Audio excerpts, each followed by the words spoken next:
အားလုံးပဲမင်္ဂလာပါမူဒရာပါဒီတစ်ခေါက်မှာတော့မူဒရာ passport တန်တိုးခဲ့ရတဲ့ပတ်သက်ပြီးတော့ရှောင်းရန်ဆောင်ရန်လေးတွေကိုပြပြပေးသွားမှာဖြစ်ပါတယ်ပထမဆုံးအနေနဲ့ passport တန်တိုးတဲ့အခါဘယ်မှာတိုးကြမလဲ Glowmate ဆိုတဲ့ application ကို download လုပ်ပြီးတော့တန်တိုးဖို့အတွက်တန်ရုံး booking ကိုအရင်ဆုံးတင်ရပါမယ်တစ်လကြိုပြီးတော့ booking လုပ်လို့မရပါဘူးဥပမာ3လပိုင်းဆိုရင်3လပိုင်းထဲမှာပဲ booking လုပ်လို့ရပြီးတော့4လပိုင်းအတွက်ကြိုပြီးတော့ booking လုပ်ထားတာမျိုးတွေလုပ်လို့မရပါဘူး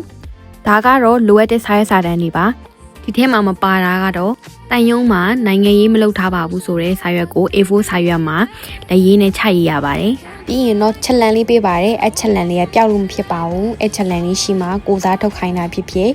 ကိုယ်တိုင်ထုတ်တဲ့ခါကျရင်လည်းအဲ့ချက်လန်ရှိမှထုတ်လို့ရပါတယ်တန်တိုးတဲ့အခါအမေးများဆုံးမေးခွန်းကတော့6လအောက်မရောက်သေးလဲတန်တိုးလို့ရလားပေါ့နော်အဲ့ဒါမရပါဘူးမူဒရာဒါစုံစမ်းခဲ့တဲ့လောက်ကတော့လုံးဝမရပါဘူး6လအောက်ရောက်မှတန်ပေးတိုးပါတယ်ဒုတိယတစ်ခုအမေးများတဲ့မေးခွန်းကတော့တန်တိုးတာအချိန်ဘယ်လောက်ကြာလဲဆိုပြီးမေးကြပါတယ်မူဒရာကတော့တစ်လပိုင်း9ရက်နေ့မှာတိုးခဲ့ပြီးတော့အခုဆိုရင်3လပိုင်း23ရက်နေ့မှာရတာဆိုတော့မူဒရာဆိုရင်ဒါ2လကျော်နီးပါးစောင့်ခဲ့ရတယ်ပေါ့နော်အားလုံးပဲအဆင်ပြေကြပါစေလို့ဆုတောင်းပေးလိုက်ပါတယ်စုံထီးကြည့်ပေးလို့ကျေးဇူးပါ